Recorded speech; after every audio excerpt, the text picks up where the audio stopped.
Hi, I'm Jeremy. Welcome to the Training Guy. So a few weeks ago, I posted something on LinkedIn that said, you know, when a trainer says, I teach that class, and usually it's with that enthusiasm. It's like, I teach that class.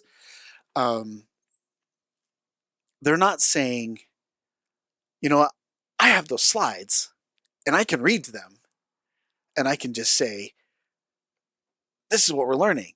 No, when someone says it, particularly with that kind of excitement, particularly a good trainer, what they mean is that they have not only learned the content that they need to learn, but they have delved into it at a deep level. They've understood how this content applies in the real world and how it would best help someone do a job, which means they likely can do the job themselves. Now, I know you've all heard the phrase, those who can't do, teach. Um, I I like the flip model, and a friend of mine posted this on his LinkedIn, and he said, "Those who can't teach do." Um, and the reason why he says it that way is because teaching requires a lot more thought and a lot more understanding of the content than just someone doing it.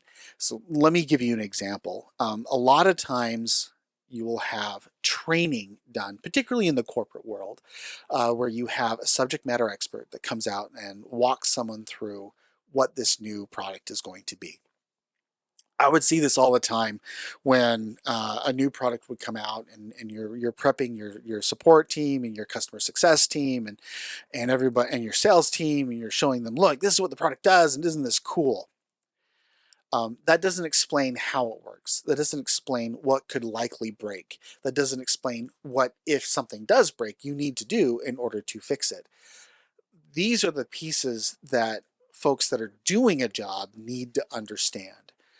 So what you need is someone that's going to go through and audit the job to understand how it's going to work, break things down into digestible pieces, and then present it in such a way that it builds upon itself and people understand, and they can build upon that experience and then retain. That's what a good trainer does.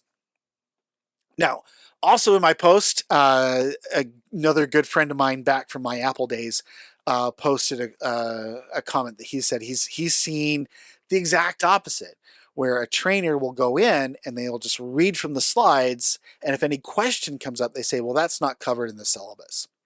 I've seen this um, through professional training houses. Those organizations that are dedicated to providing training as a commodity. And so what they do is they'll just open up slides and they'll just click through slides, and they'll say, this is what we're talking about, and these are the subjects, and blah blah blah. They'll read off the slides, stuff that you could read on your own. Um, and then they wonder why they start having students leave recorders on their desks and then step out. They're not engaging anybody, they're just presenting information. That, to my mind, is not a trainer. That is not teaching. Teaching and training is when you are engaging someone in a conversation that interests them because they need the information that you're presenting them and you want them to understand it. And so it's that understanding between the learner and the instructor to better communicate the content. This only comes with proper preparation from the instructor, proper content from the curriculum developer, and then ultimately a proper mindset for both the instructor and the learner. There's some responsibility here from the learner, and we'll get into that in another topic. So that is why, um, when I say trainers know their stuff, they know their stuff. Good trainers know their stuff, and they should be celebrated. And if you are not championing good trainers in your organization, then you are doing yourself and your organization a disservice. Anyway, hopefully this is really good information. If you have any questions or comments, place them in the comments. I love reading them. And of course, like and subscribe if you want to hear more and if you like what you see, and enjoy your learning journey.